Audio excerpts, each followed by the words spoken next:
For the safety of your smile, use Pepsodent twice a day. See your dentist twice a year.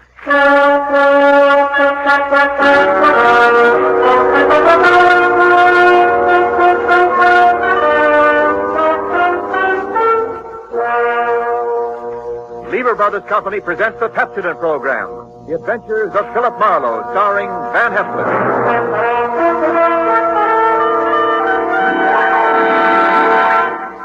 Philip Marlowe, the screen's most famous private detective, created by Raymond Chandler, brought to you on the air by Pepsodent, and starring MGM's brilliant and dynamic young actor, Van Heflin.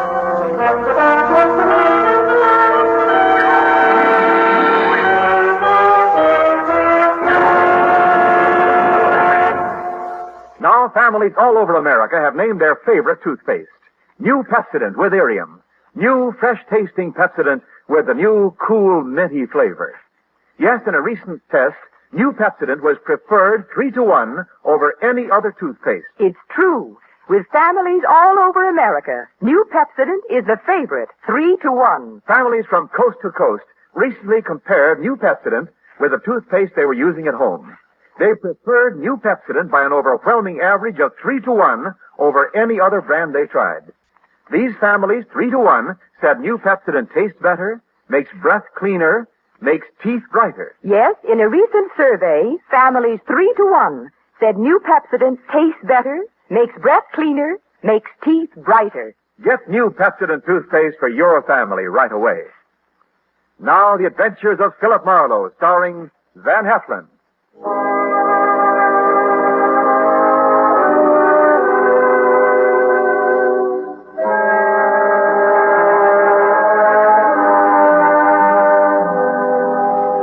The moment old man Jeter came into my office, I made up my mind not to vote for him if he ever ran for president.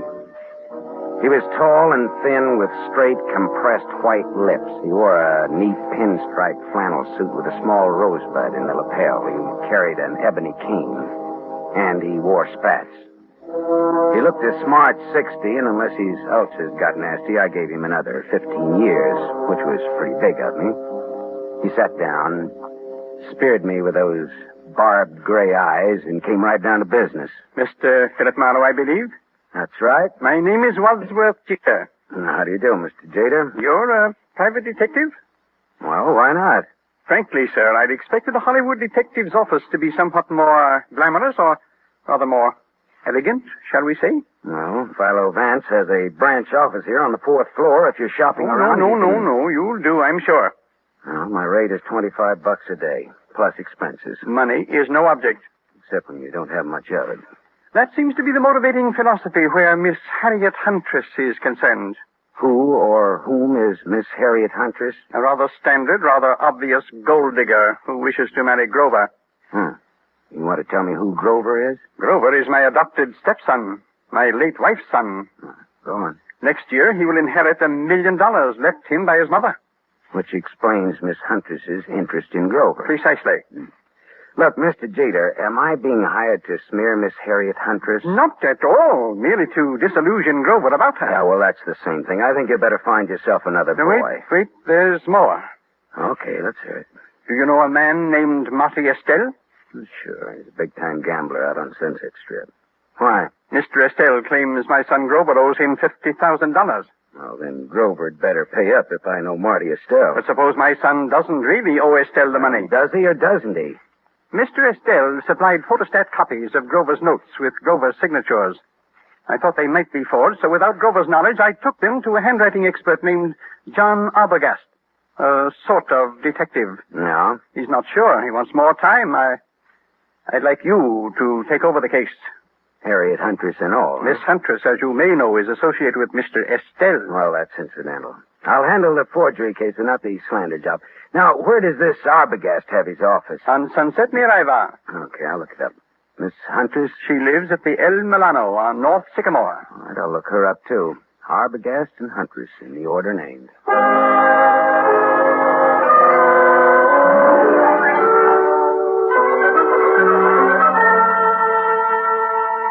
There was no snooty secretary to prevent me from walking right into John D. Arbogast's extremely fat presence on Sunset near Ivar. He was an enormously fleshy gent with a thick neck that was in folds like a concertina. He wore a wrinkled dark suit that needed cleaning and some reweaving where it had some small holes in it. Arbogast just sat and stared at me with the whites of his eyes, because those 3 holes that needed reweaving were bullet holes. And John D. Arbogast was dead, very recently dead. I left in a hurry, and as far as I could tell, nobody saw me come, nobody saw me go. My next stop was the Swank El Milano Hotel on North Sycamore. Just a second, mister. Something you want? Yeah. Who are you? I'm the house detective. Well, I'm looking for a Miss Harriet Huntress. Miss Huntress ain't seeing anyone. You can tell her it's Marty Estelle. Are you Marty Estelle? I'm from him. That's different, ain't it? That's none of your business, is it? Well, whatever you're up to, you're not playing it very smooth. Well, some days I feel like playing it smooth, and some days I feel like playing it like a waffle iron. Well, if you must know, I'm one of the boys. Philip Marlowe, private eye. Here, it's my card. Well, that's another story. I'll phone up to Miss Huntress. Yeah, say I'm from Marty Estelle, and make it convincing, huh? How much convincing? Oh, well, how much do those cigars you're smoking cost you? $22.50, box of 50. That much convincing. Well, that's cute. You and me are going to get along. I'll phone Miss Huntress, but you go right on up. Room 814. I just know it'll be all right.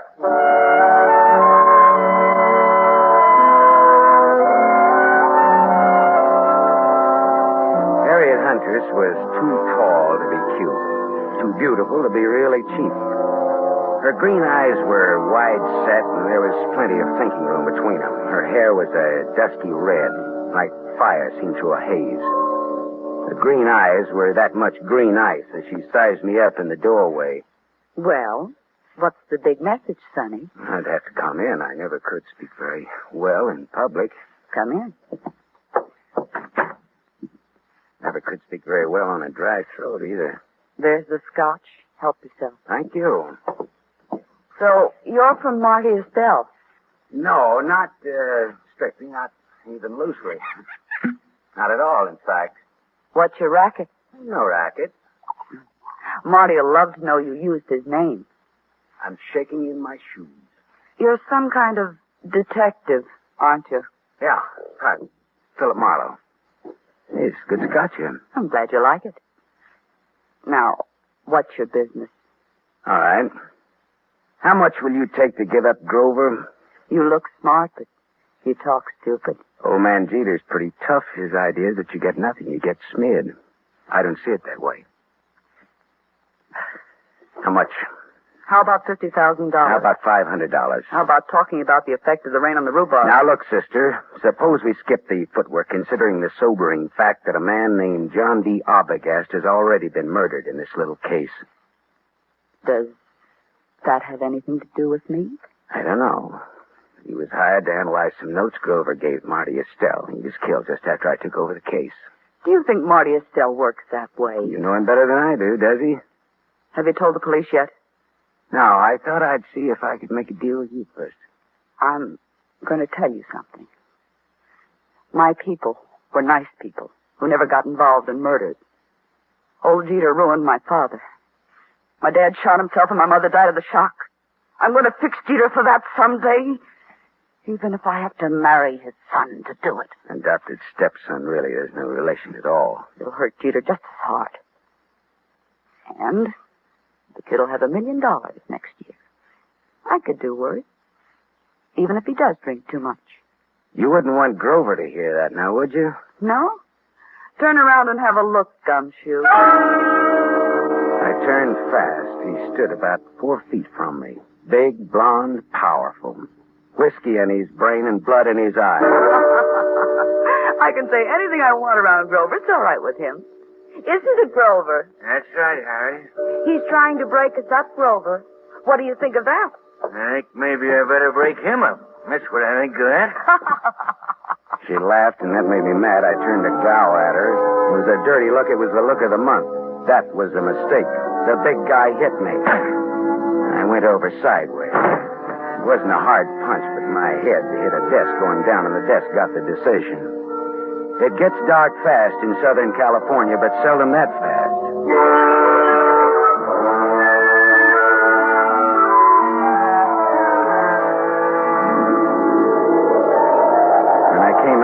Grover, the blonde sucker puncher, and Harriet Huntress were gone. But the bottle of scotch was still there, so I took that for a souvenir and stuffed it in my pocket and floated down the elevator into the street. It was dark by the time I got back to my apartment on Hobart Avenue in Hollywood. I turned on the light, and there stood a big guy, another big guy. This was National Big Guy Week. This one had a big nose, the dead color of wax, and he had a .22 caliber Colt Woodsman pointed straight at me. Close the door and reach. Come on. I turned a little to close the door. I got my hand under my coat. Then I turned back to Waxnose fast. I had my Luger out. We stood there facing each other.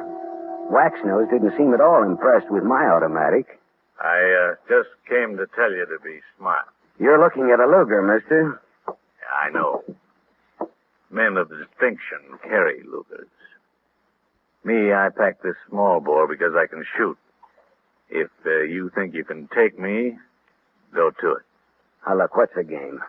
Maybe you can take a hint, and maybe you can't. Maybe, maybe not. What is it? Lay off old Cheater's boy. Well, I wouldn't think of contradicting anyone who uses a Colt Woodsman .22 with the front sight filed off. Must think he's pretty good. I am good. Yeah, and that's why I say, okay, pal. We'll see. Speaking of .22s, do you know anybody named John Arbogast? I meet such a lot of people. Well, this one was fat and shot 3 times with a .22. I don't remember shooting no fat guys today. So long, chum. Remember what I told you. Lay off Grover. So long, chum. Yeah. Swell. Ah, shut up. Yeah. Mr. Marlowe? Oh, Mr. Jeter. Well, your son or your adopted son or your stepson or whatever he is poked me in the jaw today. He is both my stepson and my adopted son. Well, both of them poked me in the jaw. My word, where? In Miss Huntress's apartment. You spoke to her? What did she say? She wants $50,000 and no dice. I offered her $500, just as a gag. Just as a gag. Mr. Marlowe, perhaps you underestimate the importance of this matter to me. Listen, Mr. Jeter, there are some very unusual angles to this case. For example, a gunman just stuck me up in my own apartment and told me to stay off of this case. What? I don't see why this case should get so tough. Good heavens. Listen, Mr. Marlowe, my chauffeur, Waldo, will pick you up in my limousine. I want to talk to you. All right. Well, tell Waldo to park on Hobart facing Franklin. He'll be around for you in 20 minutes. Good. Just give me time to drink my dinner. Bye-bye.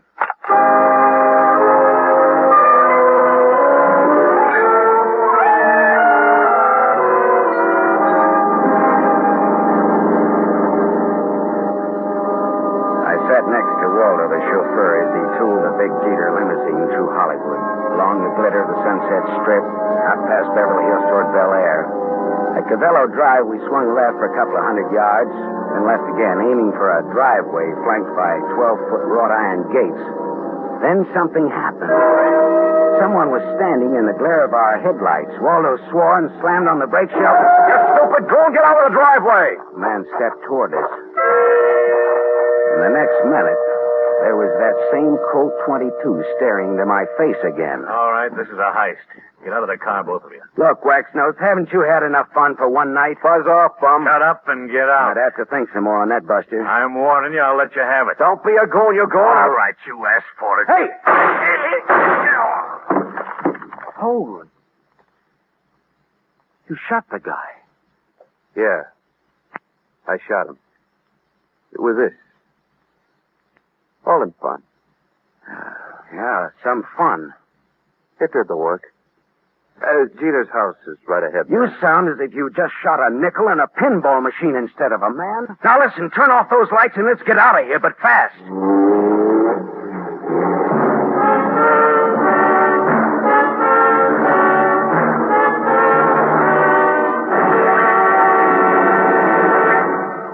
You are listening to The Adventures of Philip Marlowe, starring Van Heflin. Yes, families all over America have named their favorite toothpaste. New Pepsodent with invigorating Irium foam. New fresh-tasting Pepsodent with a new, cool, minty flavor. In a recent test, New Pepsodent was preferred 3-to-1 over any other toothpaste. It's true. Families all over America say new Pepsodent is their favorite, 3-to-1. The William Kilpatrick family, 212 South Missouri, Claremore, Oklahoma, preferred new Pepsodent on every single count. The Kilpatricks say new Pepsodent tastes best of all, makes breath cleaner, makes teeth brighter. On all these counts, by an overwhelming average of 3-to-1, families prefer new Pepsodent over any other toothpaste they tried. It's a fact.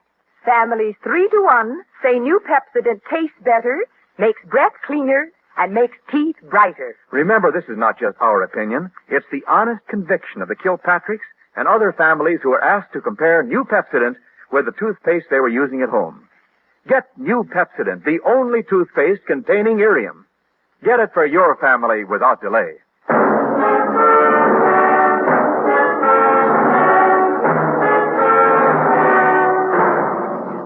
We continue with the adventures of Philip Marlowe, starring Van Heflin, who appears by arrangement with Metro-Goldwyn-Mayer, producers of The Romance of Rosie Ridge, starring Van Johnson.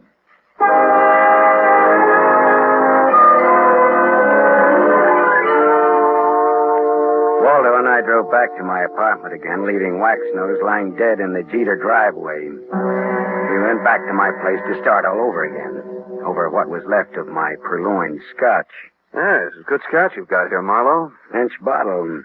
Not this. Sure. Benched it from the apartment of Harriet Huntress.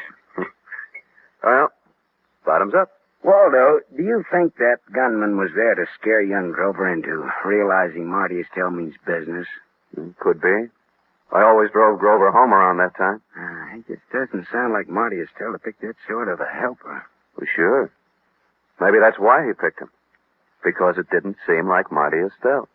Yeah, that's good thinking, Waldo. Dartmouth, 37. Rah, rah, rah. That would be either the cops or Mr. Jeter. Hello. Mr. Marlowe? Yes, Mr. Jeter, and the reason we're not in your study now is lying outside of your front gate. What's that you're saying? Somebody jumped us outside of your gate and Waldo shot him dead. Good Lord. Yeah. Listen, Marlowe, come here at once. Do you hear? At once. I'll send Waldo, Mr. Jeter. I want to see you. Waldo will tell you all about it, Mr. Jeter. Marlowe. Good night, Mr. Jeter.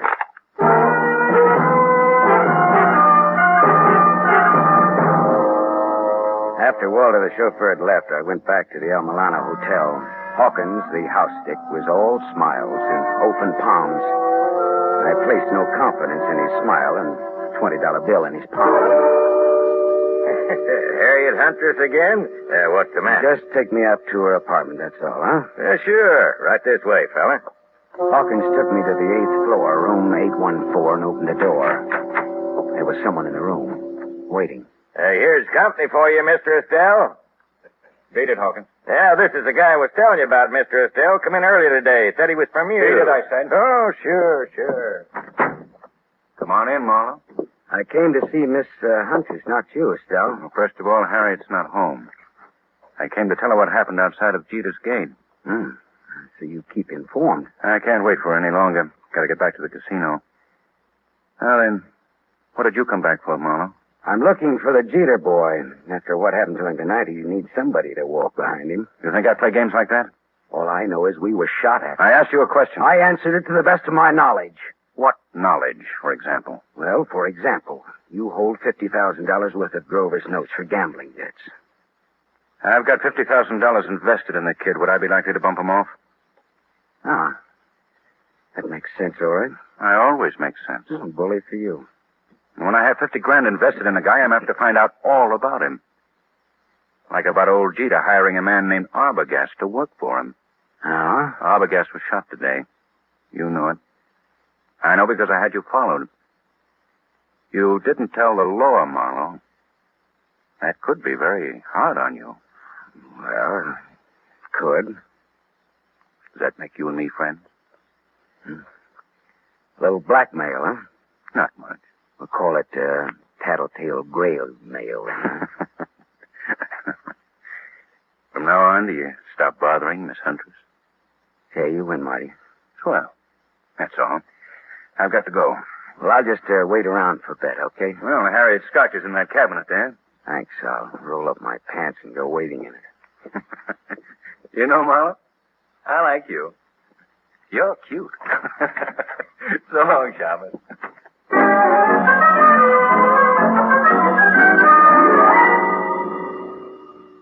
Marty Estelle was right. He wouldn't kill anybody who owed him money and was soon to come into a lot of it. Now I was in bed with the police for not reporting Arbogast's murder. Well, I looked around Harriet's apartment vaguely, walked into the bedroom, and stopped. Because mixed with the fragrance of good perfume and good cosmetics was the plain, ordinary, homespun odor of gunpowder. I walked across the room and yanked open the closet door and stepped back.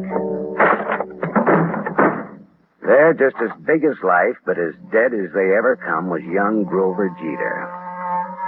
And at Grover's feet, among the graceful shoes in Harriet's closet, was a tiny pearl-handled automatic. I felt bad about that, because I guessed that the dainty holes, the bullets from that dainty gun, would fit the two dainty holes over Grover's heart. I put the neat little pistol in my pocket. I thought old man Jeter ought to know about his son, I thought. I didn't expect to find Waldo, the chauffeur, and Harriet Huntress with old Jeter in Jeter's big study, but there they were. Why, Mr. Marlowe, I'd about given up hoping to see you tonight. Well, I changed my mind about coming out again, Mr. Jeter. Oh, Waldo? Hi, Marlowe. Didn't expect to see you here, Miss Huntress. Didn't you? Did you expect to see me here? Never mind that, Marlowe. I want to know where my son is. What do you mean, Mr. Jeter? He's missing. That's what I mean. Oh. He's missing and no one knows where he is. I know. Eh? What's that? Where, Marlowe? Miss Huntress, where did you and Grover go after Grover took that sucker punch at me in your apartment? We went out together in a taxi. During the ride, I had a change of heart. I didn't want Grover or Grover's money. I told Grover to find another playmate, and I got out in Beverly Hills. Grover went on in the taxi. And where did you go? Back to my apartment. Later, I got out my car to come down here and tell Mr. Jeter I decided to forget the whole thing. And for him to call off his dime novel, Salute. A dime will no longer buy a novel of any description, but that is beside the point. You said you knew where Grover is. That's not beside the point, is it, Mr. Marlowe? He's back in Harriet's apartment. Well, I didn't let him in. How on earth could he? Hawkins, your house detective, let him in. The last I saw of Grover, he was dead. Oh, what? What's that? Dead. Dead, shot with a small caliber gun. I can't believe it. I can't. Grover dead? Miss Huntress, this .25 caliber pistol was on the floor at Grover's feet. Here, take it. Look it over, will you? It's mine. You murderess. I'm not. You cold-blooded Oh, murderess. stop that! Stop it, both of you. It could have been suicide. Suicide? Well, yes, that's a possibility, of course. I see you like that idea, Jeter. But it wasn't suicide. Then she did it. The murderess, the scheming, contemptible... It was murder, and it's fairly obvious who did it, Jeter. Eh? Marty Estelle is my guess. Well, guess again, Waldo. Estelle had $50,000 invested in Grover. He wouldn't kill a golden goose like that. And Waxnose didn't do it because he was dead, thanks to Waldo here. That leaves her. She did it. There had to be a motive and an opportunity. Well, it was her apartment after all. Correct, Waldo. But Grover was Jeter's adopted stepson. Oh, like a real son he was to me. A real son. Yeah. But did you lovely people know that in the state of California, a man can inherit from an adopted son who has money and who gets dead? Did you know that, Mr. Jeter? Why, what do you mean? Your inheriting Grover's $1 million would be a motive for killing him, wouldn't it? Mr. Marlowe. That was the motive, Jeter, and it was Waldo's job to find the opportunity to murder Grover for you. All right, Marlowe. That'll be all for you. Well, Waldo, the Dartmouth gun fanner, huh? Drop that gun, Waldo. Shut up. I said drop it. Drop it. Hey, that's nice shooting, Harriet. My hand. Well, Papa will put a little Band-Aid on for you, Waldo. Waldo, you could have gotten into my apartment wearing that chauffeur's uniform. You could have gone in through the garage entrance and up the back way. Sure. When Grover let him in, he backed Grover into the room with his gun, but he shot him with yours. How much was Jeter going to pay you for this job, Waldo? Don't talk, Waldo. He's bluffing. You're telling me he's bluffing. Nice kids, these college boys. Tell me, was it Dartmouth or Dannemora, Waldo? Shut up, copper. You killed John Arbogast to throw suspicion on Marty Estelle. Then you hired Waxnose to fake a holdup on Grover. Why? Again to throw suspicion on Marty Estelle. To make it look as though Estelle was trying to scare Grover into paying his gambling debts. If I hired Waxnose, why would I have shot him tonight? Because you like to kill people, Waldo. When I was brought out here tonight, Waxnose thought I was Grover in the car. He began to fake his holdup. But you just couldn't resist taking one of your snappy snapshots at Waxnose, could you, Waldo? Shut up. Could you? Next, Mr. Wadsworth Jeter. Look here, Marlowe. You can't accuse me of... Doctor. He's sick. Call a doctor. It's his heart. If Jeter dies, it's your fault, Marlowe. Okay, Waldo. Tell you what I'll do, Waldo. If Jeter dies, he doesn't have to pay me my fee. We're even. Okay, Waldo? Harriet Angel, listen, go call the doctor. And while you're there, call the law, huh?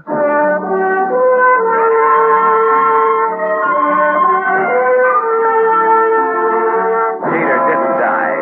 His heart was as good as mine, if you want to make anything out of that. The law had Jeter and Waldo cold, and I mean cold. Me?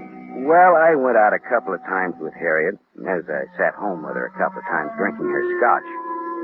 It was nice, all right, but I didn't have the money or the clothes or the manners. Still, I was sorry when she went to New York to live. She had absolutely the best scotch I ever tasted. Maybe because it was free. I don't know.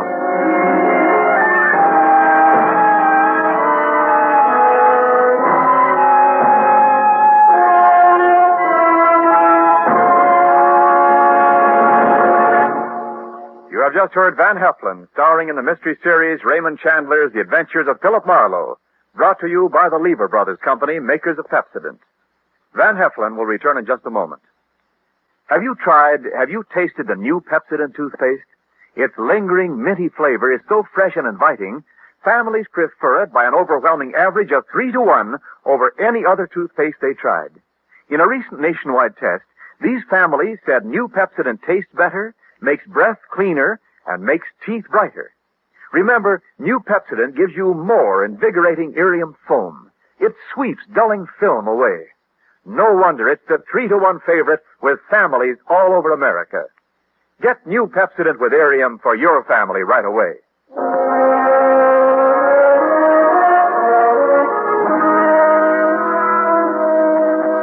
Now, here is our star, Van Heflin. The need for food in Europe tonight is desperate. Starvation faces a multitude of our fellow men. There's a way you can help. For $10, a package containing 21.5 pounds of food will be sent for you to a friend or a relative or any member of an organization you designate in Europe. Or simply say to a little French girl or to a Belgian war widow. Your order will be strictly respected, and you'll receive a signed receipt from the person who received your gift. Send $10 now. Send all you can. Send your $10 to CARE. C-A-R-E. CARE, New York. Help keep America the hope of the world.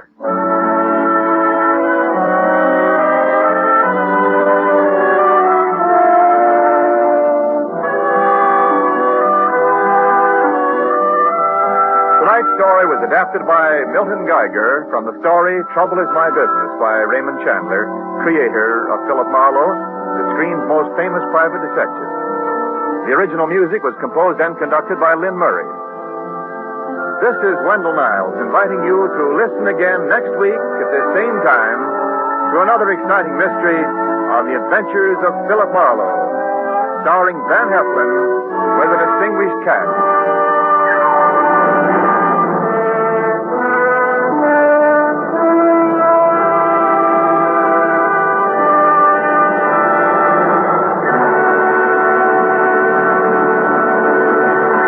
NBC, the national broadcasting company.